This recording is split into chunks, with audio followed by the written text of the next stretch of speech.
Welcome to our compilation of 7 modern-era battles. It's the early morning of February the 28th, 1994, and 6 volunteer pilots are on a bombing mission in violation of a NATO no-fly zone. The leader of the flight is pilot Ranko Vukmirovic from the Bosnian Serb Air Force. He and his men are in Yastreb J-21 jets, which are no match for the NATO F-16s in speed, maneuverability, or weapons. The Yastreb pilots are trying to keep below radar height, but now, with the target getting close, they're forced to ascend to 2,000 meters to start the attack run on a weapons factory. In doing so, the aging Serbian jets light up the watching NATO radars. 50 miles away, 2 patrolling F-16s are informed of the J-21's presence. Black Flight, you have 6 bogies. BR-AA 320 for 52 at 7,000. Flanking. Copy that. The F-16s bank towards the target. In an attempt to shorten the war, NATO has set up a no-fly zone, and the F-16s have been sent on a route to intercept. Vukmirovic gets a visual on his target and arms his bombs. The flight positions themselves in pairs, one after the other, when suddenly a transmission comes through the radio. A pit grows in Vukmirovic's stomach. He can clearly see the trails of the 2 American Air Force jets dead ahead of them. He takes a deep breath. In previous missions, the American jets have only watched and warned the enemy, but not engaged. Vukmirovic knows if the F-16s had wanted to shoot him, they could have done so from miles away. But his eyes go wide as he sees the 2 F-16s approach at breakneck speed and roar through and past the Bosnian Serb flight. Jesus! Did you see those old Yugos? Despite the show of force, the Serbian pilots are not distracted and keep their eyes on their objective. The Yastrebs are old tech and still use optical sights. And as the target drifts into the crosshairs, the aging planes release and drop their rudimentary but effective 550-pound bombs on target, striking them from different directions. They dropped bombs. Understood. You're clear to engage. Weapons free. Roger, moving to engage. This is going to be shooting fish in a barrel. At the very rear of the formation, pilot Zlatan Sirnalic watches the last of the bombs strike. The 6 J-21s turn back towards their airbase, but their speed is no match for the F-16s, who sweep in behind them, lining up their sights on the very rear of the formation. The pilot switches to air-to-air mode and selects an AIM-120 missile on his right display computer. On his head-up display, a box designates the target. The F-16 pilot gets a lock and presses the weapons release button. Box 3. The missile flies off from the wingtip. The AIM-120 AMRAAM radar-guided missile fires and locks onto the running J-21's radar signature, rapidly approaching its target. Sirnalic is scanning the skies for the Americans when he sees an enormous flash. He wonders if he's been hit, but then he sees the explosion on his wingman's left wing, immediately shredding half of it off.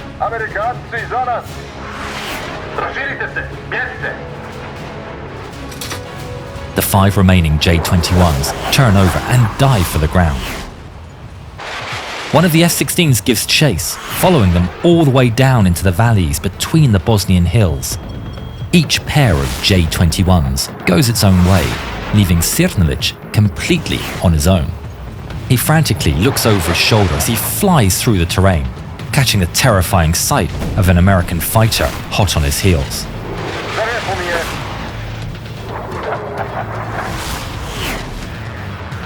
Fox 2.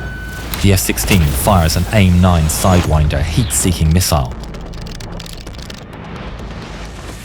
It locks on to Sirnalic's hot engines and chases him down across the sky. Sirnalic, flying low, skims over some electrical transmission wires. The missile explodes near the wires and his tail, cutting part of his vertical stabilizer. But he's still flying. He reports the situation, but finds his radio completely dead. Alone and vulnerable, Cernalic looks over his shoulder, expecting a second impact at any moment.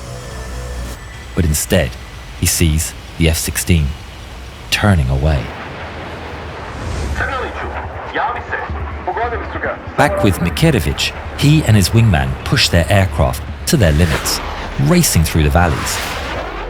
But the F-16 relentlessly closes the distance. Fox 3. He releases another AMRAAM missile, which rockets towards his target. Mikhailowicz is still looking across the sky to catch a glimpse of an enemy fighter when the missile flies in and disintegrates his wingman. The Yastreb explodes into flame and scrap. He breaks into evasive maneuvers once again as the F-16 fires another missile. It slams straight into his engines.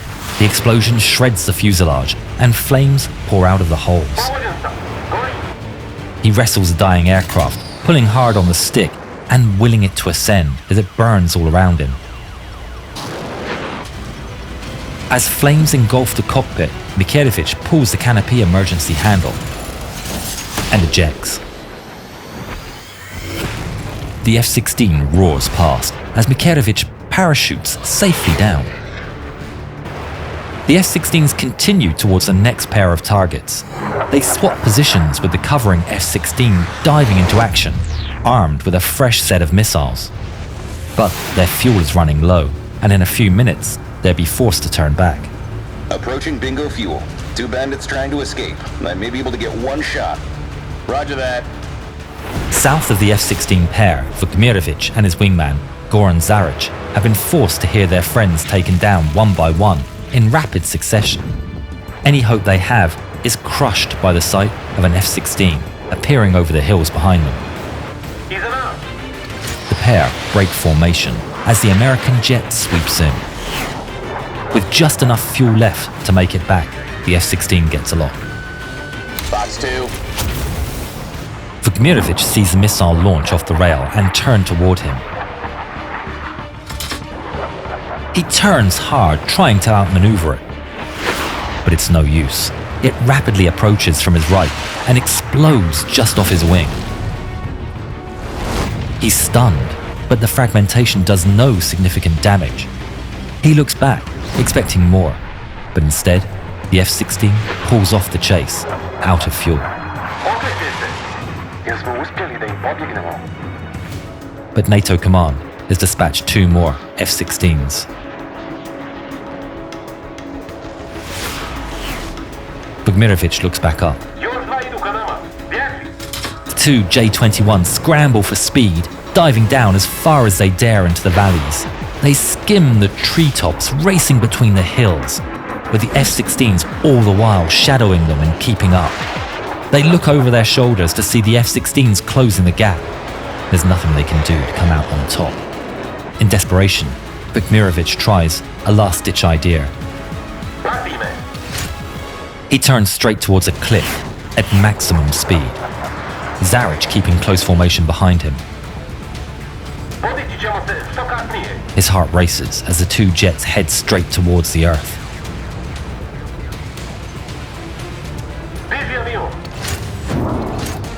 The 2 pilots pull their controls as hard as they can. Zaric is crushed down by the G-forces as the ground rapidly approaches his windshield.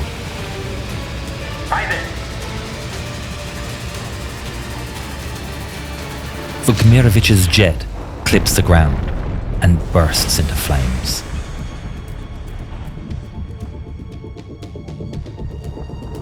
Zaric looks back.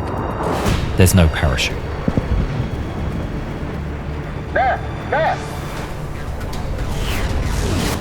The F-16s burst through the smoke, still in pursuit. He pulls back into a dive, rushing to use the terrain as cover. But they're far too close. Fox 2. The missile closes the gap and explodes into Zaric's tail. His fighter bursts into flames, and he loses all control. He releases the canopy and ejects, but he's far too low. The parachute has no time to open, and he falls into the fireball of his own crashed jet.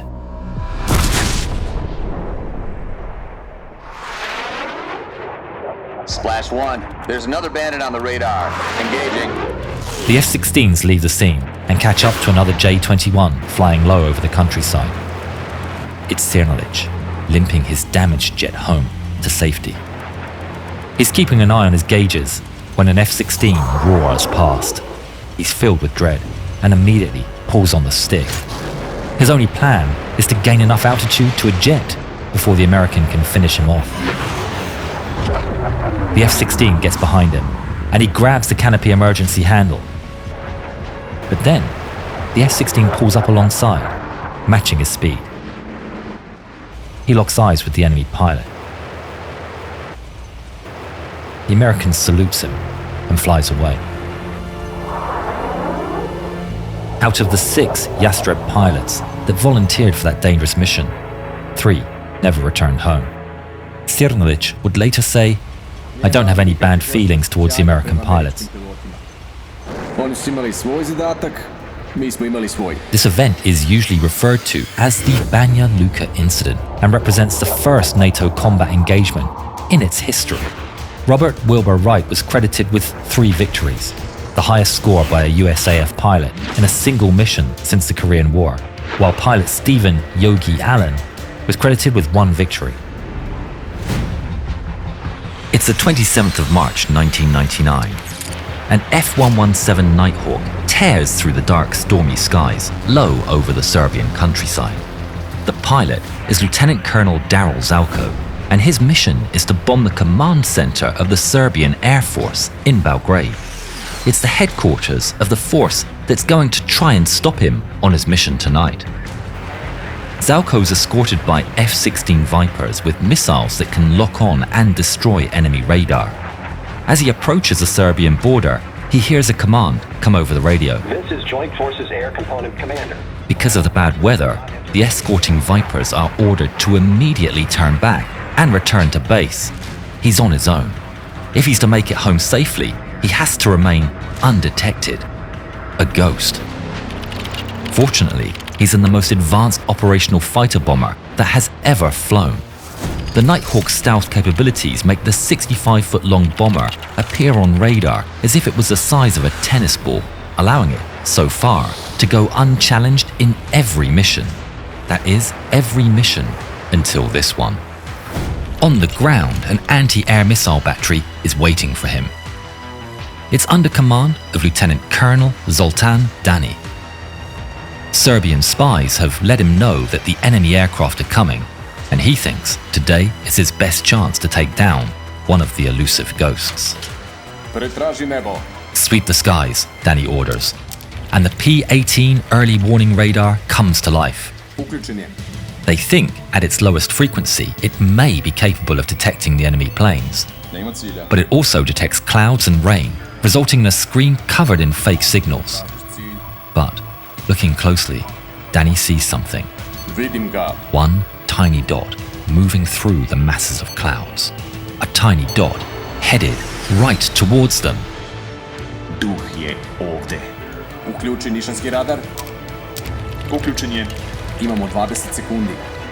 Nema cilja. Nema cilja. Nastavi da tražiš cilj. Zalko's Nighthawk speeds towards its objective, the computer preparing the drop. Hajdemo opet. P1 I P2, traži cilj. Dani double-checks the low-frequency radar. He can see the target. It's right in front of them. But he needs the SAM radar to get a lock. Nema cilja. The men scan the sky just as instructed. Nema cilja. Yet, the screens remain dead. But then, Zalko opens his bomb bay, increasing the Nighthawk's radar signature just at the wrong moment. Imam ga. Fi-2 prati cilj. Fi-1 pratim cilj. Lansiraj.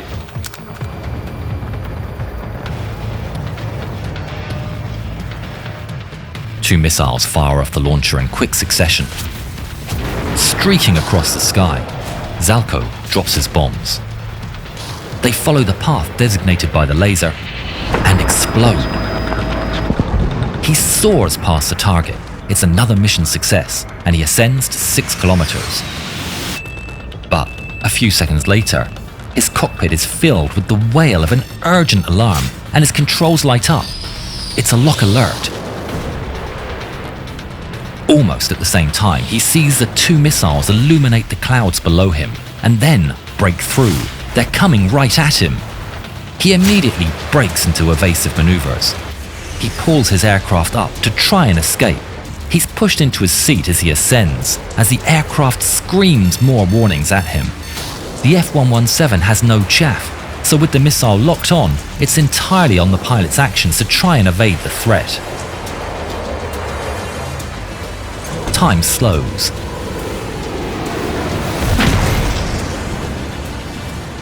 He knows it's over. They got me. These are proximity missiles and should detonate near the aircraft. Somehow the first missile malfunctions and races by his canopy. The second missile, though, doesn't malfunction.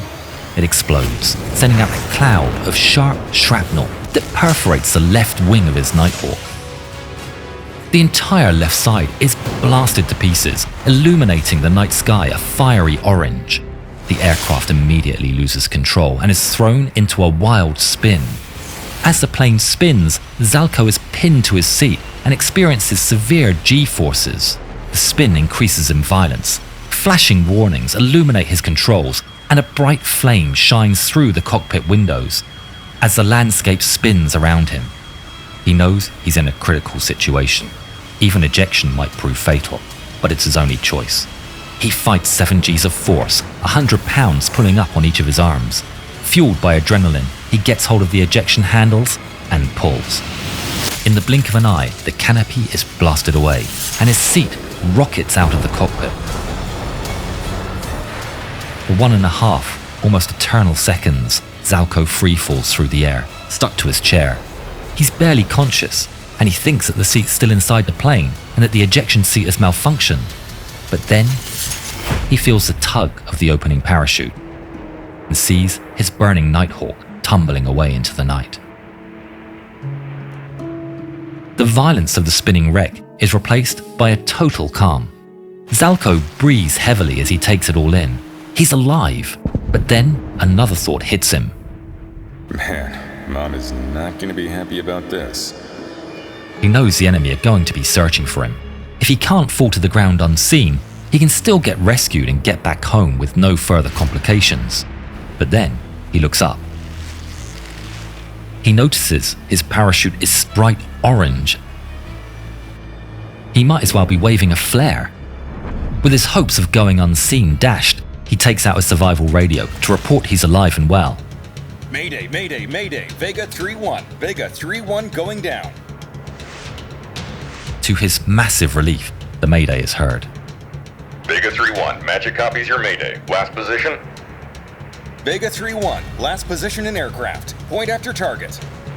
Zalko sees a ditch from above. He doesn't get to say much more before hitting the ground. He's now alone, deep behind enemy lines. Zalko runs for the ditch he saw on the way down. He quickly paints himself with mud and tries to hide as he awaits rescue. News of the downed plane quickly spreads. Serbians waste no time and rapidly initiate a search. All around him, the activity gains momentum as more and more men appear. Men of the Serbian army comb the area, gradually joined by local policemen and civilians as the news spreads. Everybody wants to find him. Flashlights illuminate the fields and trucks roll past on the nearby highway. Zalko can do nothing but sit and pray. Then he hears a rustle in the undergrowth getting louder. Just outside his ditch, someone is searching. He stays still and quiet like a rock, quieting his breath. He hears panting and snuffling. It's a dog. Slowly and carefully, Zalko pulls out his knife. The dog gets closer. He weighs his options. Should he kill the dog? If he did, could he do it silently? He finally makes up his mind to spare the dog, reasoning that if he did kill it, the owner would be quick to follow.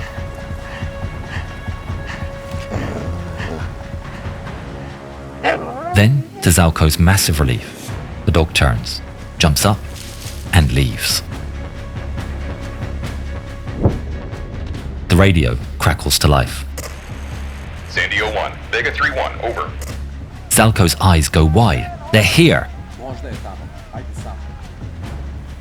Go ahead, Sandio 1. Over.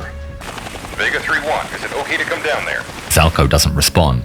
He peeks out of his hiding spot, searching the area for threats. Flashlights shine in the distance.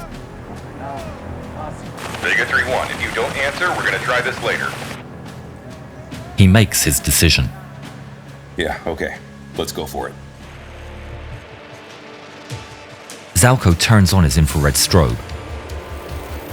As a chopper races into the area, but the strobe fails and the helicopter can't see him.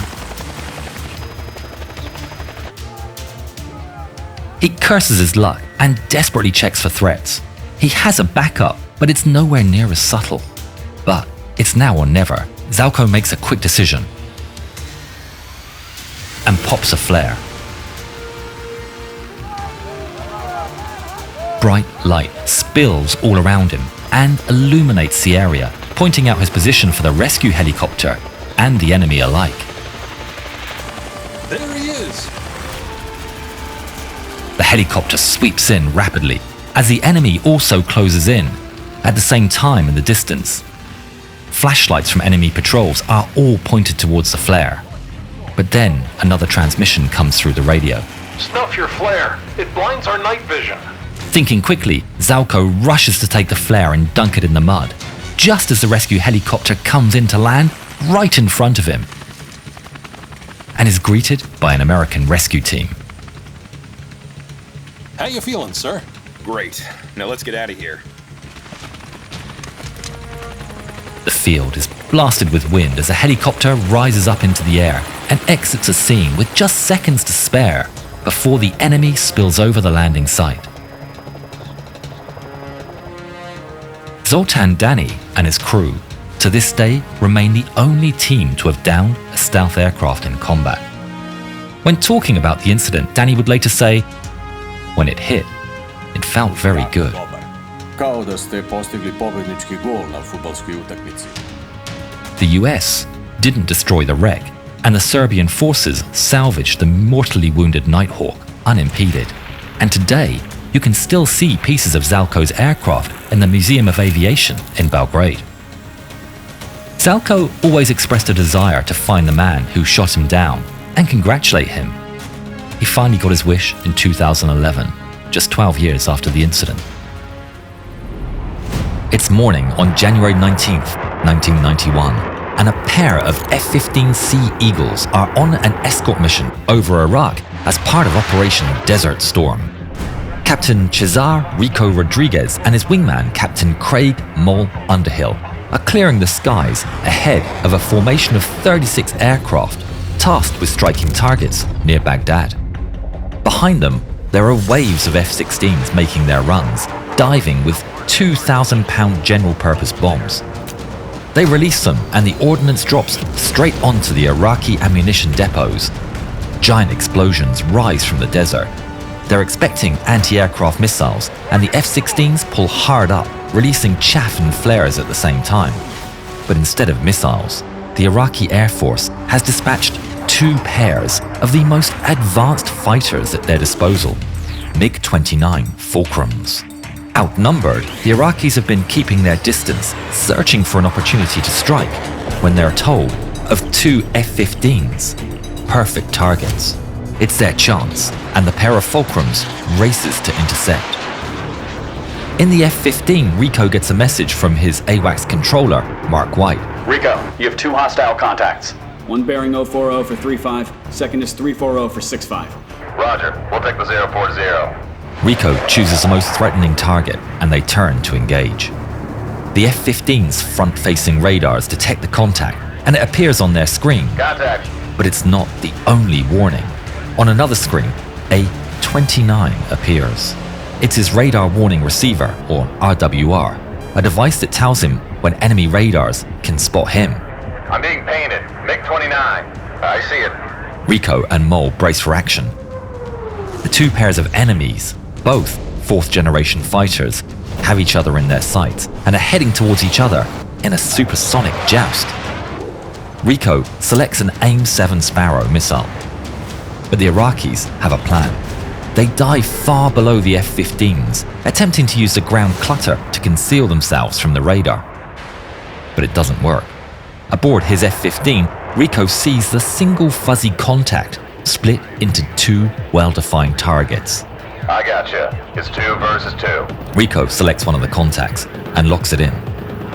Aboard the Fulcrum, the pilot sees his radar warning receiver light up with the wail of a lock alert, but the Iraqis have yet another ace up their sleeve. They bank to the side, and suddenly, the warnings go silent. Rico's finger hovers over the weapon's release button when the radar contacts suddenly vanish from his screen. I lost it. It's a blind spot in the F-15's radar. Objects moving perpendicular to them are invisible, and the MiG-29s are exploiting it perfectly. Rico's frustrated, but it's a known tactic. The enemy reappears on radar 12 nautical miles away. Contact. He locks it in one more time, but doesn't fire. The AIM-7 Sparrow needs him to maintain lock throughout the missile's entire flight, and he knows the enemy are going to re-enter the blind spot before the missile has a chance to catch them. Once again, the enemy disappears. Lost it again. The MiG-29s keep maneuvering across the sky, toying with the F-15's radar, Contact. constantly blinking in and out from Rico's screen, keeping 12 nautical miles of separation. Lost it again. Rico can see what they're doing. The Fulcrums are dragging them along. Over at the AWACS, Mark White keeps an eye on the situation. As the F-15s make their move, they leave the airspace that Mark's responsible for, and following protocol, he hands over Rico and Mole to another AWACS controller. Rico and Mole keep up the chase across the sky when suddenly their RWR beeps with alarm and starts filling with detections up ahead. It's an entire field of S-125 Neva surface-to-air missiles set up to defend Baghdad. The enemy's trying to pull them into a killing field. They're dragging us into the city's anti-air. What are we gonna do? Rico checks in with the strike force and listens to the F-16s making their runs. If he and his wingman fly away, then the F-16s will be definitely intercepted by the MiGs. He makes a daring choice. Hold position. Keep pushing the bandits away until the strikes are done. Then we can get out of here. They hold their altitude and deliberately continue heading towards the enemy trap, buying the strike force the time it needs. The RWR clicks every time the enemy radars scan the F-15s, and they hear them getting more frequent by the second. But the Iraqis still have a cunning plan. They know the Americans can see the missiles. They're not the trap. They're the distraction. A third MiG-29 charges towards the F-15s from their left side, out of view from the F-15's front-facing radar, and with its own radar turned off so as not to appear in the F-15's RWR. Despite the fight no longer in his area of responsibility, in his AWACS, Mark White continues to take glances at the developing situation. He sees the new enemy approaching the scene and immediately realizes the danger. But for some reason, the F-15s are not evading the incoming contact. They keep flying straight, even as the bandit gets within 18 nautical miles. White gets nervous. It's well within the range of the R-27 missiles. 16 miles and there's still no reaction from the F-15s. He thinks about saying something on the radio, but he worries that if he disturbs them in the middle of battle, it could make the situation worse. 15 miles and still no reaction. 14 miles. White decides to act. Pop-up, contacts, 330 degrees for 13 miles. It's right in the nick of time. Rico hears the call and instantly drops his fuel tanks and pulls hard towards the new contact, with vapor covering his wings. The moment his nose points towards the incoming Fulcrum, it appears on his radar. Bogey. Just 8 8 miles away, well inside the range of each other's missiles. At the same time, the Iraqi pilot, flying blind without his radar, is informed the Americans are right in front of him. He turns on his radar, and Rico appears on his screen. With this act, the ominous 29 appears on Rico's RWR. The two cutting-edge fighters are now aware of one another and are approaching at supersonic speeds. Rico selects the target on his display and locks it in, but he doesn't fire. The rules of engagement are that all contacts detected within 10 miles must be identified visually in case it's a friendly F-117 Nighthawk. Even with the 29 on the RWR and the imminent danger, Rico holds fire and orders Mole to run friend or foe ID on the contact. But there's no time. The Iraqi selects Rico's aircraft and locks him. Rico's RWR screams with a lock alert. I'm getting spiked. He immediately turns upside down and dives, releasing radar reflective chaff. I'm getting low. The terrain will confuse his targeting system. But it doesn't work. The RWR continues screaming in his ear, warning him of impending doom as he races down from 30,000 feet at the speed of sound. Rico whips his head left and right, desperate to spot the enemy. Mole locks the target, his finger hovering over the weapon's release button as he runs an ID procedure with the help of intelligence aircraft. The seconds feel eternal as they finally clear him to engage. He's given the all clear and presses the button. Box 1. The AIM-7 Sparrow shoots off from under the F-15 in a plume of smoke. Rico sees it streak across the sky, the smoke trail passing between his tails. He follows the smoke trail with his eyes and finally sees the MiG-29 aiming his nose down towards him. But it never gets to fire. The Sparrow rushes in and strikes it square on the nose.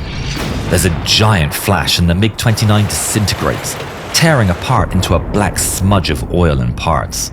Splash 1. A wave of relief washes over Rico as he pulls out from the dive at just 500 feet high. But over at the AWACS, White can see it's not over. Second group, north, 10 miles. Rico scans the skies. He considers turning away. By now, the strike package of F-16s is already heading home, so they've no reason to hang about. But the enemy is too close for comfort. They could be shot from behind. They need to fight. Rico turns north, and the enemy appears on his screen. It's just beyond 10 miles, so he's clear to shoot it down. He runs an identification procedure. It's hostile. He selects the contact on his radar screen and locks the target. In the enemy plane, the Iraqi hears the lock alert and he breaks into a sharp evasive maneuver, but it makes no difference. Rico's lock holds strong as his finger hovers over the button. He lights up as a diamond on my scope. Say again? It goes from a solid radar contact to a diamond, which tells me he's friendly. Mole's systems have identified the contact as a friendly aircraft. In that moment, Mole is overtaken by a cold sense of dread. But Rico's confident it has to be another MiG. But he needs to prove it with his eyes. The two prepare for the fight. Rico elects to identify the target and Mole gets ready to take the shot.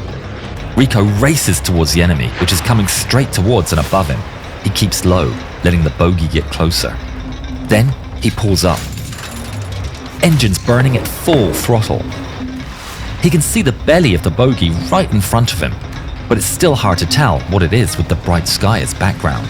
He holds his F-15 in his path until Rico's F-15 roars within 50 feet of the bandit, and as he does, he finally gets a good view of the enemy's top side, with its green camouflage, which is proudly displaying the Iraqi flag.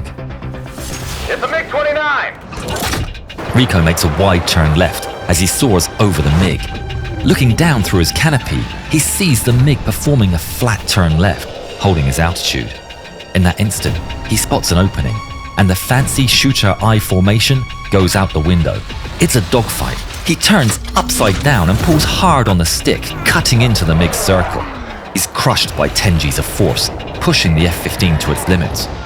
He sees the MiG roar past in front of him, and he pulls hard left to follow. Rico sees the MiG flying away, but he knows he has the advantage. The MiG pushes down, trading altitude for speed. Rico follows him, spiraling down towards the desert floor as the paths of both jets converge. Rico sees a MiG scream through the merge. He's getting closer.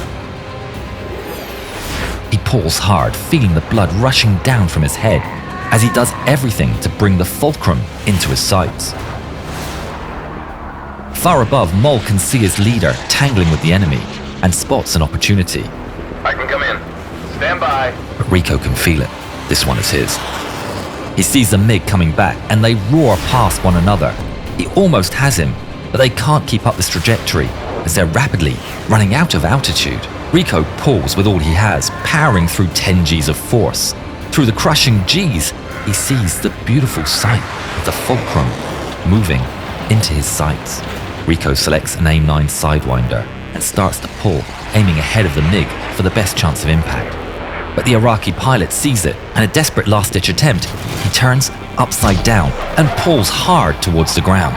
Rico's ready for the Iraqi to try something, but he's shocked to see the MiG dive straight for the sand. He doesn't even think of following and pulls up to the left, letting the MiG go.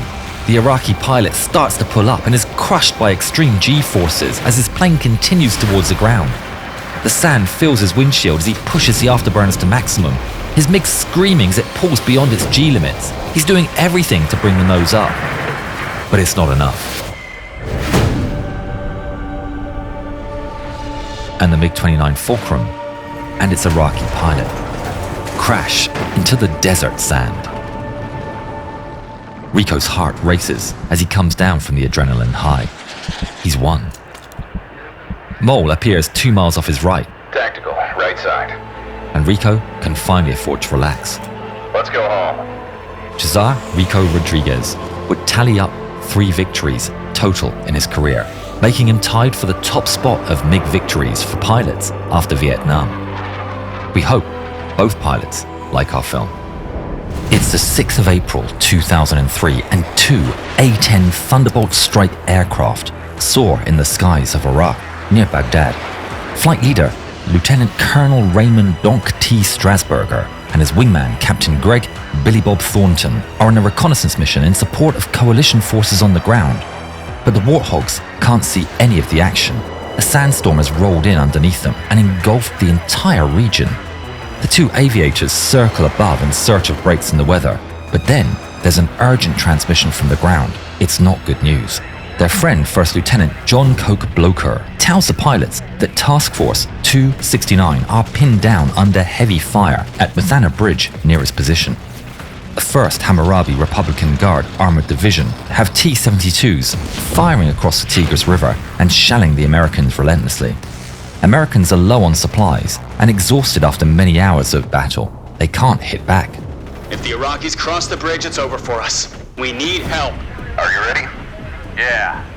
The 2 Warthogs flip over and dive straight into the heavy sandstorm. Visibility is way below any measure of safety. On the ground, Iraqi infantry comes out of hiding and opens fire on the American troops. Coke ducks as bullets fill the air. Doc, we need you now. I mean, right now. Donk and Billy Bob can hear the gunshots and explosions in the background of Coke's transmission. Suddenly, the buildings of Baghdad emerge up ahead as the 2 flyers level out low over the city. What a lovely day. The Tigris River comes into view and they follow it north, racing for the objective, buildings zipping by either side. On the ground, Coke pulls out his rifle and starts returning fire at the muzzle flashes ripping like lightning through the haze. He relays increasingly urgent radio transmissions without wasting a second. I confirm. No friendlies to the east of the bridge. He's fighting 2 battles at once. Donk and Billy Bob approach at breakneck speed. As they listen to the transmissions from the ground, the outline of the bridge starts to emerge. Break left. Billy Bob pulls off Donk's side, giving his leader space as the target area appears up ahead. The bridge is now in clear view.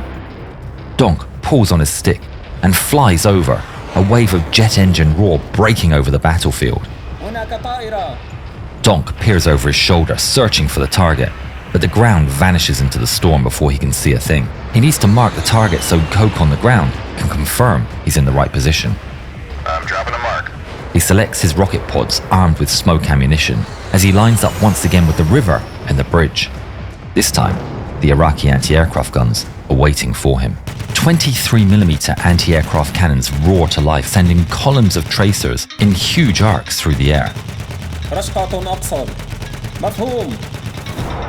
A burst of fire narrowly misses its jet. But Donk pushes on. He aims for the bridge's eastern base and pulls the trigger. But nothing happens. The rockets malfunction. Damn it! The bridge is coming up fast. He sees the muzzle flashes of tanks and silhouettes of vehicles as he flies fast and low over the target. Without smoke rockets or time to think, he presses flare release button and dumps a line of pyrotechnics across the riverbank. He pulls hard to the right, skimming just over the buildings as he escapes the flurry of anti-aircraft fire. We're getting AAA, and I do see the tank. I request clearance in when able. Even through the storm, Cope sees the flares far in the distance. He knows Donk is right on it. Donk, you're clear to engage. Copy, clear to engage. Donk turned back around, this time armed with real firepower. Iraqi AAA gunners frantically search the hazy skies for the source of the jet engine roar, as the menacing figure of Donk's Thunderbolt appears in the distance. The poor visibility makes aiming the hand-cranked guns extraordinarily difficult. Streams of tracers rise towards Donk and chase him across the sky, zipping by mere feet from his aircraft. But Donk is unfazed. He spots the enemy through the hail of lead, tanks and APCs firing across the river. He sees a BMP charging for the bridge. Donk fixes his reticle directly on the target and pulls the trigger. The terrifying signature groan of the GAU-8 menaces the battlefield, reducing the personnel carrier to scrap. Donk soars just over the enemy as he pulls the nose up and turns west towards Allied lines, followed by columns of anti-aircraft fire. I have tanks on the circle, Bob. Donk's dash suddenly erupts with warning lights. He thinks he's been hit.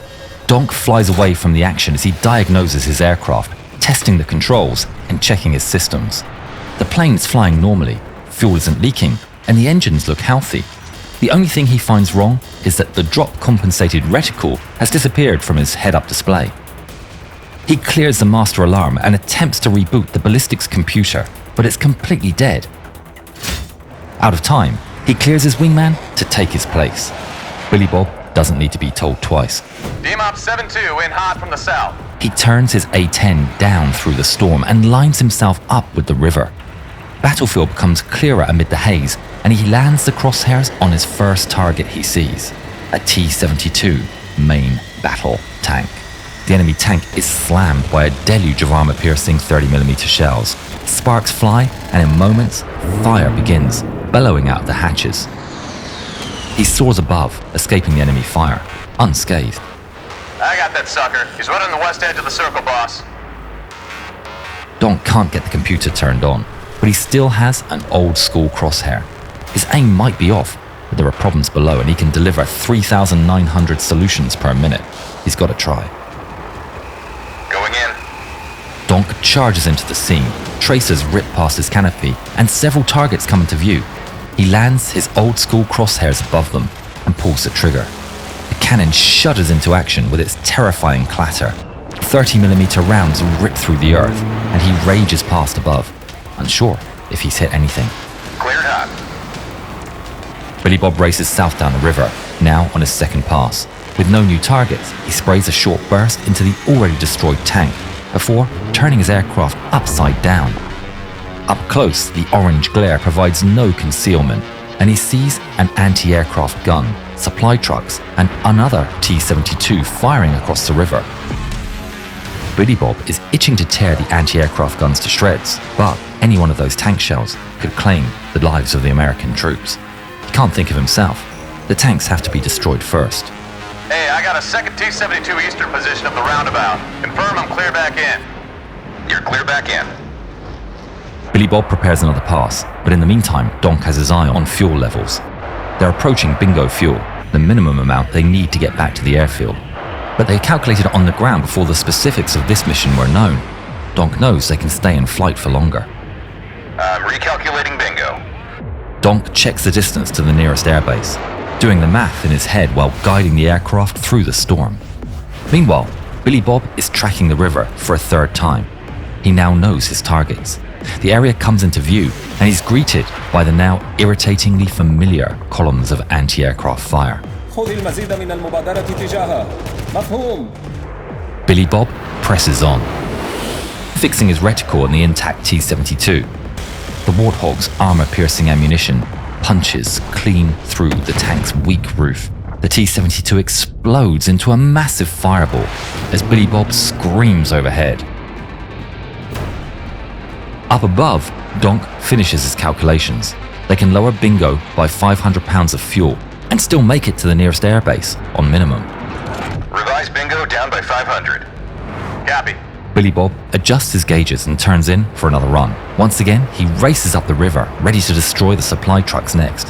He has no hope of seeing the single soldier on the roof. Carrying a MANPAD, portable anti-air system, the missile launches off his tube and surges into the air.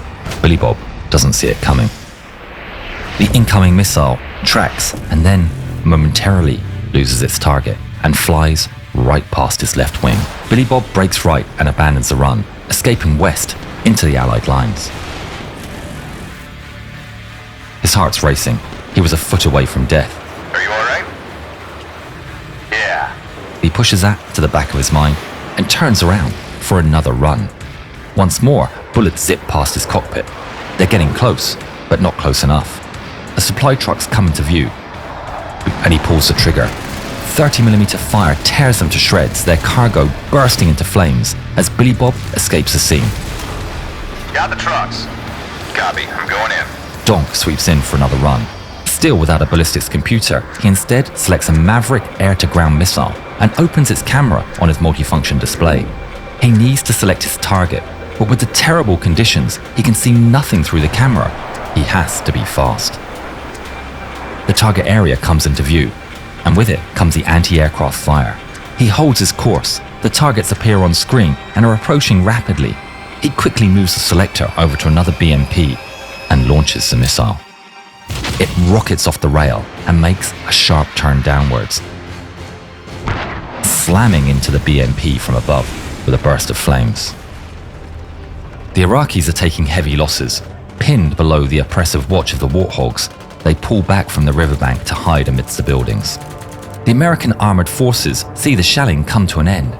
Lacking fire support, the Iraqi infantry attack in the rear also starts to retreat. The enemy's pulling back. You're doing a great job. Relief lifts the pilots, but it's interrupted by the flashes of AAA flying through the air. Bob, one more run and we have to RTB. Let's take these guns out. Hell, it's about time. Billy Bob turned back towards the target area, his attention set on that one AAA battery he saw at the beginning of the fight. Billy Bob aligns his reticle and fires. The anti-aircraft gun is torn apart. He turns back west over Allied lines, and through his canopy he sees a column of tracers, barely missing his wingtips as he beats a retreat. Up above, Dunk spots that second AAA gun firing right at his wingman. D-Mob 7-1, coming in from the south. D-Mob, this is Advance. You're making battalion and company commander really happy right now. يحصل على المزيد. إنه أمر. You could continue to do that as much as possible. I understand you're taking AAA, so be safe up there, but as much as you can roll in on those targets. You're good. Good hit. With a devastating burst, the second gun is turned to scrap. Coke, we're at Bingo. How copy? Copy that. Second flight of Alpha 10's incoming. Guys down there send their regards. Good work. When I see you back home, drinks are on me. Copy that. Good luck down there. Donk and Billy Bob leave the scene after 40 minutes of grueling battle. Thanks to their efforts, Task Force 269 suffer minimal casualties and no loss of armored vehicles. Raymond Donk Strasburger and Greg Billy Bob Thornton were both awarded the Silver Star for their heroic actions and incredible airmanship in the most challenging conditions. John Coke Blocker, an A-10 pilot himself, would be awarded the Bronze Star and the Air Force Commendation Medal of Valor. They all survived the war, and we hope they enjoy this film. Eagle 15, put on War Op and make it loud. It's the 23rd of February, 1991. Shall we dance? The 2nd Armored Cavalry Regiment charges through the Iraqi border in Operation Desert Storm. Amidst the stampede of armor, Captain Herbert Raymond McMaster stands proudly atop his M1A1 Abrams, leading Eagle Troop into battle. After so much waiting, it's finally showtime. The column of American tanks drives into enemy territory with no resistance whatsoever. defensive positions are being dealt with by other units, and the poor Iraqi conscripts surrender en masse. Stop showing off. The 2nd ACR even comes across a group of lone and unarmed Iraqis walking aimlessly across the desert. The men are surprised as the enemy cheers them on. They advance and maneuver nearly unimpeded for 2 full days. But that won't last forever. Somewhere out there to the east, the Tawakauna Republican Guard lies in wait. A much more loyal unit that will not surrender so easily. The 2nd ACR are tasked with hunting them down. The men awake the following day to miserable weather. A sandstorm has rolled in overnight, greatly reducing visibility. Holy shit! What beautiful weather! Skog, wanna go outside? I'm good. Thanks. Alright. How are the Eagles doing? Anyone? Waiting for orders, sir. What's the plan? Okay, here it is, gentlemen. In a moment, we will receive permission to carry the attack forward. We push to the 70 Easting. Only 6 miles? Yep, and don't engage. We find the enemy, we step aside, and allow the 1st Infantry Division and 3rd Armored Division behind us to take them on. Should be easy, but you know anything can happen. Stand by for orders. Out. His men don't have to be told twice. The entire troop is itching for action. And sure enough, the go-ahead promptly arrives. Battle stations, battle stations. This is Black 6. The word has been given. Red 1, execute. Roger 6, executing now. I feel the need for speed. You know that's $5 in the drink box for any film quotes. Oh, come on. I love the smell of napalm in the morning. That's 10. The engines roar and whirl to life, and 6 M2 Bradleys from the 1st platoon drive past the line of Abrams, taking their positions at the front, as the entirety of the 2nd ACR moves through the sandstorm in a miles-long formation, pushing into the unknown. McMaster hunkers down, observing the battlefield with his thermal sight, but nothing appears. Suddenly, there are loud explosions up ahead. McMaster and the rest of his men sweep the area with their binoculars and thermals. There are no contacts, but they quickly find the source. It's airburst artillery exploding in the air and raining shrapnel all across the ground. McMaster doesn't need to say anything. All on their own, the Bradleys and Abrams break the line to drive around the area of impact. A sense of pride fills McMaster. His boys are acting exactly as they've been trained. The artillery is evaded, and the line reforms as they push on. It's not long before something else catches his eye. Figures emerge through the haze. Buildings. McMaster narrows his eyes, thinking, this village looks off. There's no farm, pen, or any type of infrastructure to sustain a home. This, he thinks, must be an Iraqi outpost. Village, direct front. 1 round, heat, at my command! The loader slams a high-explosive anti-tank shell into the breach. The anti-tank component won't be of much use, but the explosives are exactly what they need. Ready? Report. The tank's massive 120mm gun aims square at the structures. But McMaster doesn't fire just yet. He waits as his line gets closer, looking for civilians. Up and down the line, the rest of the tanks prepare to level the position. But still, they wait, for they see no evidence that the buildings belong to anyone at all. Suddenly, muzzle flashes shine from the windows and low-caliber bullets start raining down on the armored vehicles. Fire! Fire! McMaster's Abrams opens fire with a thunderous explosion. The round flies through the air, its aim impeccable. It hits a wall and detonates, reducing the building to rubble. The impact marks the target for the 8 other battle tanks, and their guns aim at the same construction. Ready?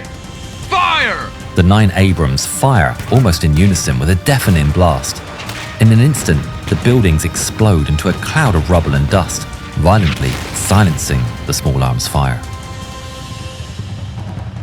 Meanwhile, on the very edge of their formation, Bradleys, Eagle 13 and 16 spot 2 Iraqi T-72s sitting in ambush, with their thermal viewfinders.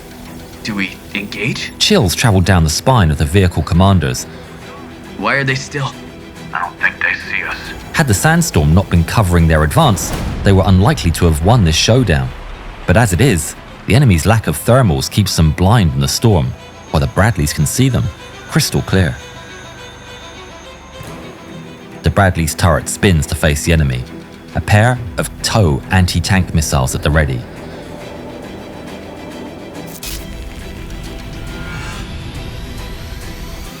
A missile fires off its launcher, pulling a spool of wire along with it. From inside, the gunner keeps his crosshairs on the enemy tank, the computer guiding the missile through the wire and keeping it flying straight on the crosshair. From the sight, it looks like licks of flame hanging in the air for a few fleeting moments. The T-72 detonates with force as its turret flies sky high. The second Bradley fires off a second missile, aimed for the remaining enemy. The Iraqi crew barely reacted to the destruction of their companion. When they meet the same fate. The turret of this T-72 came off and was flipping like a bottle cap in the air, and when it landed, the whole thing burst into flames. I remember thinking, holy, how can a piece of metal burn like that? The troop resumes the advance, leaving behind T-72 wrecks and the obliterated buildings. 2 enemy tanks on the left flank, targets eliminated. McMaster knows these 2 tanks couldn't be alone, and senses that they're about to find exactly who they're looking for. Red 1, this is Black 6. Swapping to tank lead. I repeat, changing to tank lead. The Bradleys slow to a stop and allow the better armored Abrams tanks to go first. They form into an arrow formation, with McMaster proudly leading in the middle. They reach their target of the 70th Easting, but McMaster has a small crest up ahead, blocking their view. Stay behind. In flat terrain like this, even small crests are crucial for visibility, so without orders, he pushes on just a little more. His Abrams climbs the hill and rolls over the top of the crest. Looking through his thermal sight, he watches as dozens of heat signatures come into view all at once. They instantly meet a wall of dug-in armor, trenches, and anti-tank weapons, all facing their advance. Tanks! Direct front! It's a horrifying sight. The plan of not engaging the enemy has gone straight out the window. Fire! Fire! Sabo! Heat already loaded. The crosshairs immediately land on a T-72 1.4 kilometers away, and the Abrams fires the first shot of Battle 73 Easting. But to McMaster's surprise, the giant line of Iraqi defense does not immediately retaliate. In the storm, the Iraqi tanks are completely blind and have no idea about the multiple Abrams actively rolling over their defensive embankment just a few hundred meters away. They scramble to respond, crews running for their tanks, diving into trenches and fleeing to the rear. It's chaos. Load Sabo! Up! Fire! The armor-piercing, fin-stabilized, discarding Sabo round fires off the Abrams barrel, the surrounding Sabo peeling off. Please support the channel, comment, like, and subscribe on this video. Releasing a massive depleted uranium dart traveling at 1,575 meters every second. It slams square on the enemy and it bursts into flames, cutting through the armor like butter and setting it aflame. McMaster continues to roll forward as the rest of his troop appears behind him. Abrams tanks open fire indiscriminately as the T-72s start to fight back. Rounds crash into the earth and zip over the Americans' heads. McMaster's driver, Christopher Skog Hedenskog, watches nervously out of the periscopes as he drives towards the enemy. He sees a muzzle flash from the front right, and a split second later, a round slams into the earth right next to their fender. McMaster's men see the strike and fear he's been hit. Black 6, are you hit? Black 6.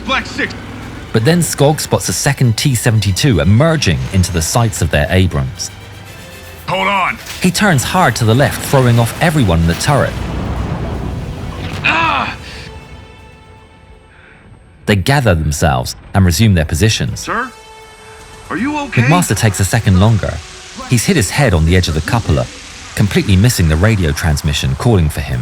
Black 6, do you copy? With their leader in silence and seemingly having taken a second enemy round, a desperate Red 1 takes the initiative.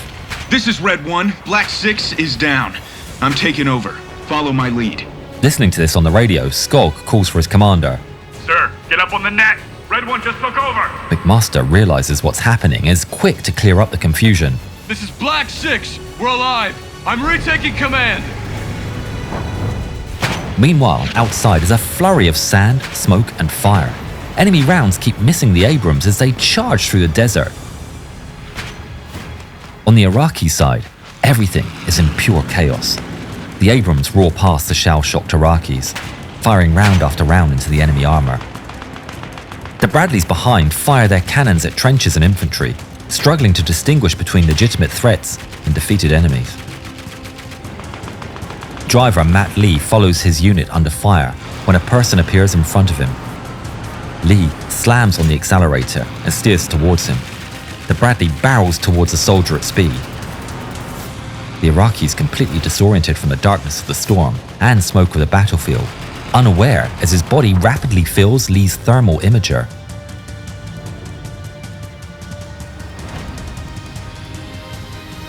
The speeding Bradley roars by, inches from the enemy. Lee made a split-second decision and decided that this enemy was no threat. Elsewhere in the battle, the advancing line of Bradleys are suddenly met with a column of tracers. The bright bullets ricochet everywhere, and two Bradleys focus on the source. A ZSU 23-4 Shilka anti-aircraft gun inside a bunker. They slow to a halt, and the first anti-tank missile rockets off its launcher, zipping across the battlefield. The anti-armor warhead detonates into the bunker, collapsing it. A second anti-tank missile flies in moments after, slamming into the ZSU and setting it alight. Across the line, the Bradley crews operate with incredible bravery. The missiles cannot be fired on the move, so Bradleys have to stop under fire to engage enemy armor. Eagle 31 comes to a halt while staring down the barrel of a reloading T-72. The American gunner fires off his missile and strikes the Iraqi tank, exploding it into a ball of flame, fractions of a second before it can do the same to the Bradley's crew. Meanwhile, another Bradley, Eagle 36, have used up their pair of anti-tank missiles and are still stuck in the middle of heavy fighting. They need more if they're to have a chance against the dozens of T-72s still somewhere out there in the dark. Tribble, give me some toes. Scout Michael Tribble takes the missile tubes stowed in the rear and opens up the roof hatch to reload them. But the launcher is out of reach. Can you get me the turret on 5950? The turret needed to be rotated to 5950 mils to be able to reload from the hatch. But Tribble hears the response. Negative. We're stuck like this. The commander can't place the Bradley in a reloading position. They need the gun and armor facing the enemy. If Tribble's going to reload, he's going to have to go outside and do it. Tribble rushes out from safety.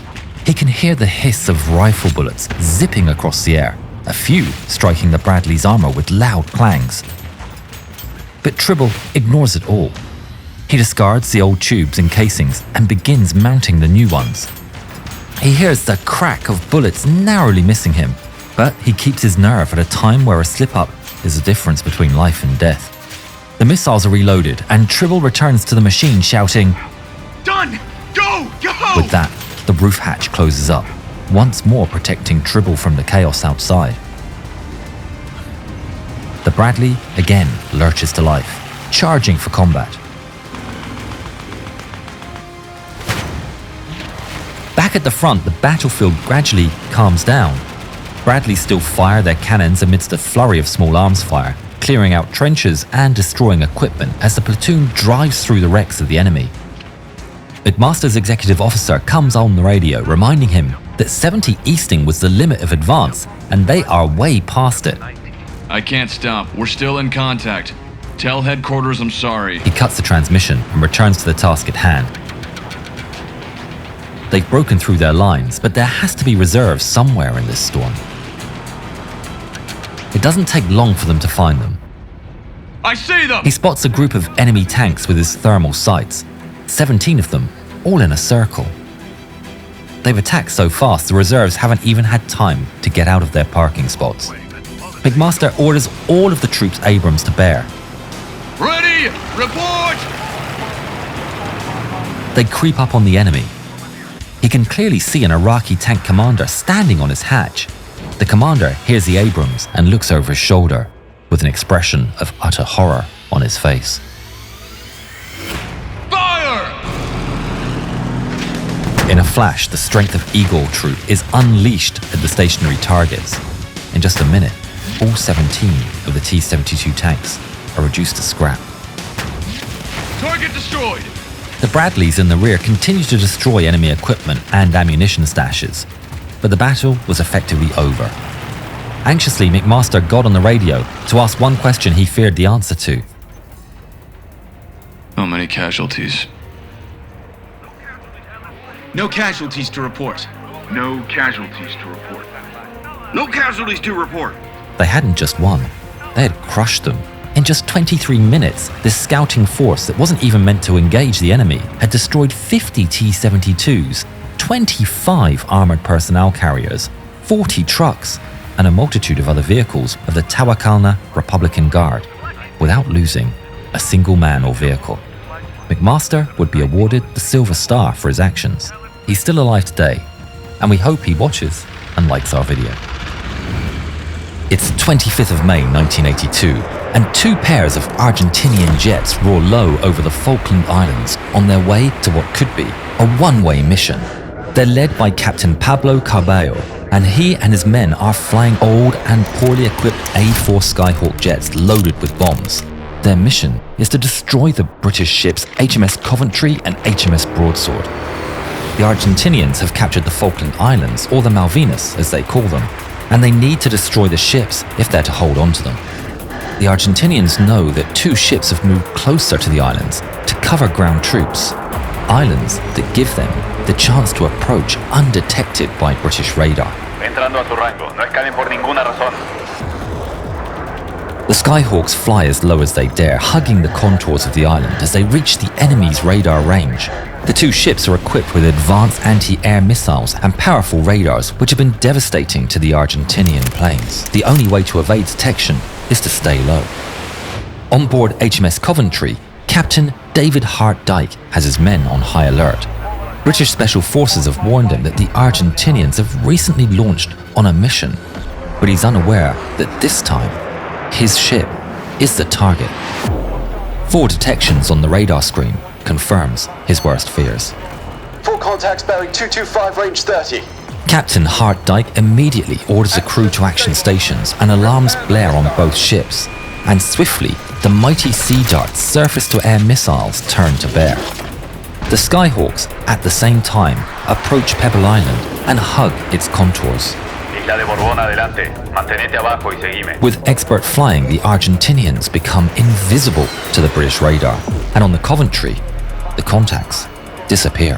Contacts lost over Pebble Island. It's precisely what Captain Hart Dyke feared. Pebble Island is too close. The Sea Darts have a minimum range, so now they'll only be able to fire once, if they're lucky. Hart Dyke gets on the radio to Broadsword. Broadsword, what is your status? HMS Broadsword is equipped with shorter range Seawolf missiles, better suited for a close range fight.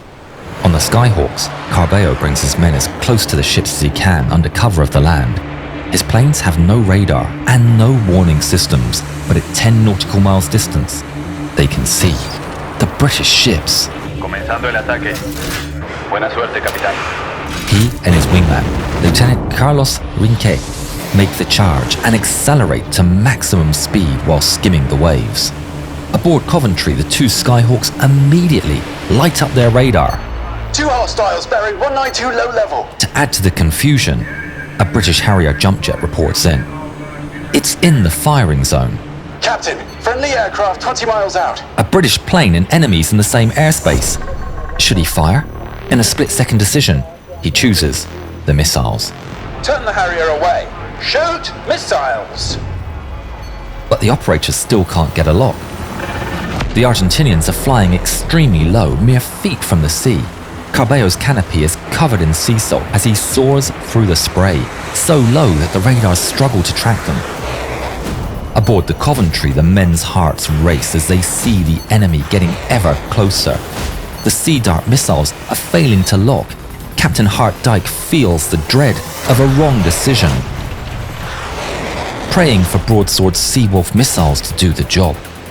Aboard Broadsword, the men can see the targets. The Skyhawks are flying so close, the Seawolf's radar detects them as a single aircraft. They lock the target as the Argentinians barrel down towards them. But then, the single contact splits into two, and the two sets of coordinates crash the missile guidance system. The missiles are not responding! Restart them! There's no time. Lookouts aboard Coventry see the Skyhawks with the naked eye and shout with alarm. In a last-ditch effort, HMS Coventry's deck guns turn to bear and open fire, soon joined by the roar of personal machine guns and rifles, sailors firing from all across the deck. Carballo sees the splashes of the shells striking the sea and the tracers of the British bullets drawing closer, refining their aim. The enemy ship is right there. He can taste victory. But the shells are getting closer. He can feel it. They're not going to make it. Cambiar otro! He orders to swap targets, setting his sights on Broadsword. The two planes pull to the side and away from Coventry's guns, roaring by her deck as they line up their pass. The two Skyhawks pull the triggers and their 1,000-pound bombs are released. They fall down into the sea and splash onto the ocean surface. It redirects them upwards as they bounce, skipping like stones. Broadsword sailors see the two massive bombs bounce twice as they head down towards them. One bomb hits the sea and sinks short of the Broadsword, but the other doesn't. It punches straight into the side of Broadsword. It's deflected upwards and it bursts out of the deck. It flies on, tumbling as it falls into the sea, without exploding. Carballo is dismayed, but they're not done yet. Coming in behind them is the second flight of First Lieutenant Mariano Angel Velasco and Ensign Jorge Nelson Barranuevo. They are equipped with less powerful but more reliable 250-kilogram bombs. Aboard the British ship, they now see all four contacts on the radar, and Captain Hart-Dyke orders an immediate turn to starboard to allow the missiles to fire at all contacts. Coventry's missile operators get a lock on Velasco, and the Sea Darts turn directly towards them. Shoot! There's a bright flash on Coventry's deck, and the missile rockets out in a plume of smoke. Just as it does, Velasco and his wingman fly lower and lower over the water. They disappear from the British radar, and the missile goes straight. The sailors are aghast as the missile loses track and flies away. Velasco sees the missile fly off 500 meters to his right, but his eyes are locked on HMS Coventry. As he fast approaches, Broadsword, meanwhile, is restarting the missile systems as the Skyhawks fly in towards them. Sailors nervously stare at blank screens as they're on a race between the Skyhawk and the rebooting computers. Come on! The screens come to life and the sailors get to work. The Skyhawks are detected and appear on the Seawolf radar. The launches turn and the target is locked. But then, on their screens, they see HMS Coventry sail directly in front of the launcher. The Coventry is in the way! In their rush to cover all targets, they've blocked the only missiles that could actually fire. The Broadsword's captain tries to maneuver to get a clear shot, but it's just too late. In the Skyhawks, Velasco and Barranuevo are approaching their target. On the Coventry, Captain Hart-Dyke orders all turrets fire at will. Cannons and machine guns join in, firing with everything they've got at the incoming planes. The main 4.5-inch gun is sending its shells towards the sea. The men realize the sights are misaligned, but that's not the only malfunction. At the same time, the 20mm anti-air gun jams. The men desperately try to fix it as the Argentinian planes close. In a desperate attempt, sailors all across the ship open fire with their rifles. The sea churns and splashes as everything the British have is directed towards the advancing Skyhawks. But it's all too late. echo over the intercom, and commanding officers order everyone to hit the deck. Men jump for cover and hold on, waiting for the inevitable. Velasco sees the enemy ship fill his view and pulls the trigger. His A4's 20mm cannons are unleashed, spraying a volley of lead across the ship's deck and superstructure. He holds the trigger down as long as he can. Then he releases his payload. The bombs fall away, arcing lazily across the air before slamming into HMS Coventry with force. They punch through the hull, the impact echoing through the ship as two almost hollow thunks. But there's no explosion. The second A4 roars overhead without dropping its bombs, the payload failing to release. Seconds drag on. The men start to get back up, looking around with fear and confusion. A voice comes through the intercom reporting damage, but they never get to finish their sentence. The bombs detonate. Two huge explosions rock HMS Coventry. In the air, the Argentinian pilots are elated to see smoke pouring from the Coventry. They've done it.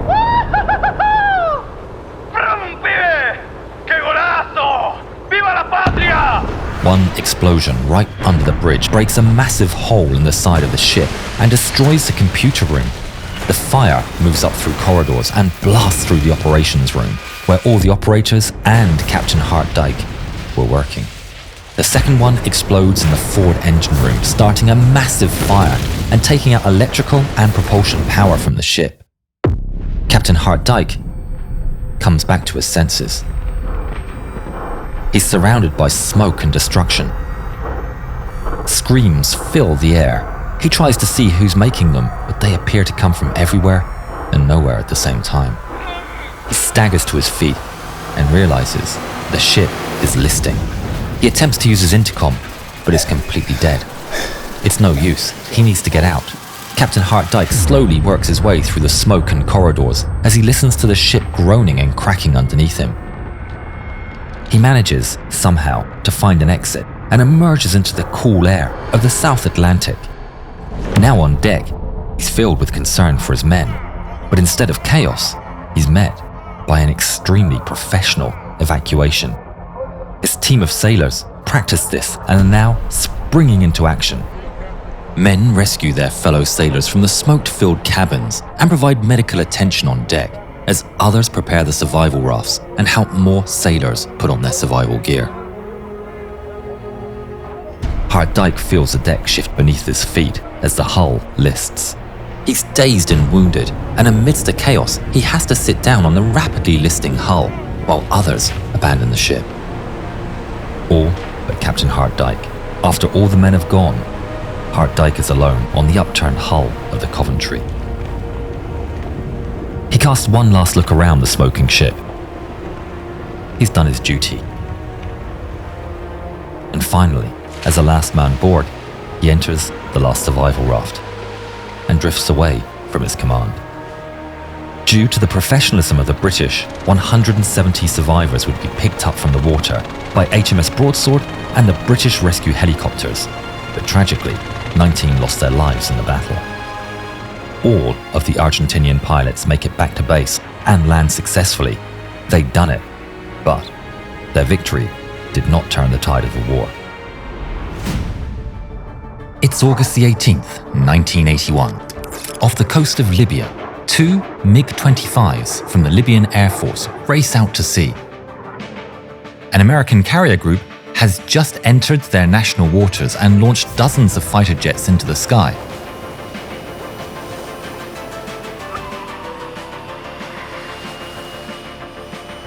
War, it seems, has dawned upon these waters. The Libyan pilot steels himself, laser focused on the battle ahead, when he sees something out of the corner of his eye. He turns his head in shock.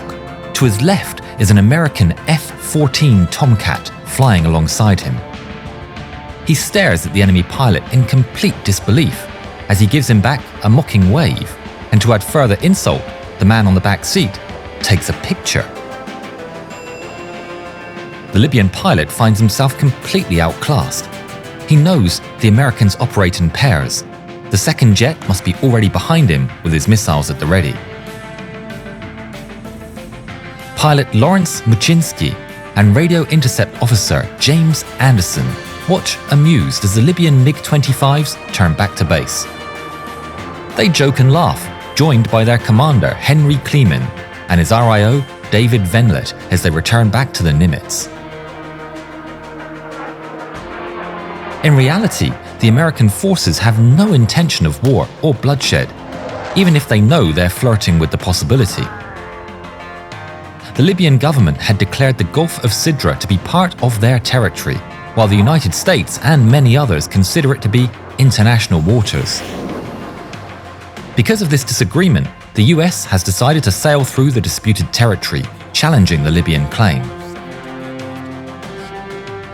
The first day had gone swimmingly for the Americans, with their fighters turning away 70 Libyan aircraft without a single shot being fired.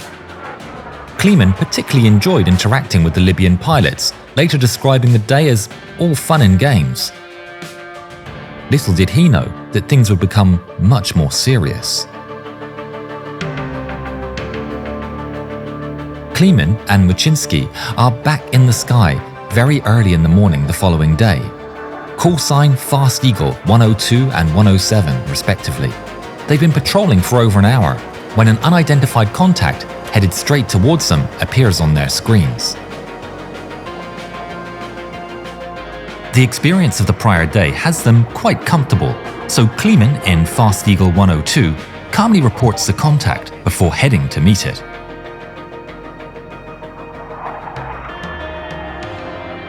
The two planes adopt an intercept formation, with Muczynski in Fast Eagle 107 putting some distance from his flight leader.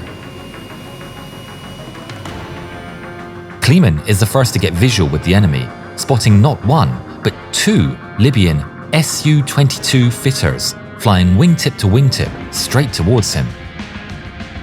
At that very moment, Muczynski's radar malfunctions and he loses the ping of the enemy fighters, but he's undeterred. He can intercept with visual only. But then, the maneuver turns from routine to horror when he sees an orange flash from under one of the Su-22's wings and a smoke trail streaking out towards Kleeman. They've just fired a missile. In a state of disbelief, he reports, "Two fitters have shot at my leader." Kleeman sees the missile coming and instantly pulls hard to the left. The missile flies right past him, followed moments later by the pair of enemy fighters. "This is 102. We've been fired on." Thinking on his feet, he orders 107 to get after the one who shot. Muczynski instantly races into the fray, turning around 180 degrees and ending up right on the six of the two Libyans. The enemy pilots scatter in separate directions, but Muczynski has his eyes locked on the lead fitter. He chases him across the sky, matching the Libyan through every twist and turn. He selects his AIM-9AL Sidewinder missiles and pulls the trigger. But nothing happens. An alert flashes on his screen. The missile is faulty and won't fire. Meanwhile, Kleeman has already turned around and is catching up to the second enemy. He's about to fire when the Libyan fighter makes a turn towards the sunrise. Kleeman realizes in a split second that the heat-seeking Sidewinder could lock onto the heat of the sun, so he patiently waits for the enemy fighter to change direction. It's 10 long seconds until the Libyan pilot finally makes a turn, and his fate is sealed. The missile lights up and rockets off from under 102's wing. He can see the smoke trail as it tracks to perfection and slams straight into the engine of the Su-22, shredding its tail and starting a fire. The burning wreckage falls from the sky, and the pilot ejects. On board Muczynski's Tomcat, the radar intercept officer spots Kleeman's target falling in the distance and shouts, "Someone's been hit! Someone's been shot!" Muczynski turns his head to see the column of black smoke falling into the sea below. Worry fills him for a second as he can't tell who it is. But to his immediate relief, he hears the voice of Kleeman over the radio, reporting his victory. "Affirmative. Shot one of them down." With the Su-22 still ahead and with the gravity of their actions heavy in his mind, Muczynski asks on the radio, "Want me to shoot my guy down?" "That's affirm. Shoot him. Shoot him down." Muczynski doesn't need to be told twice. He's chasing the Libyan through a right-hand turn when he pulls the trigger. His second and last Sidewinder rockets away, but goes dead straight, exiting stage left from Muczynski's field of view. Frustrated, but without time to think, he switches to guns and resolves to shoot the fitter out of the sky. But before he can even try, the missile zips past his field of view. It chases down the Libyan jet and detonates into its fuselage. Fire and shrapnel fill the sky ahead, and Muczynski yanks back on the stick. He's squished into his seat as he pulls an enormous 10 Gs, barely avoiding the cloud of debris. Both pilots are recovering from the adrenaline when the news of their peril finally reaches command at the Nimitz. They hear through the radio. 102, 107, you are clear to defend yourself.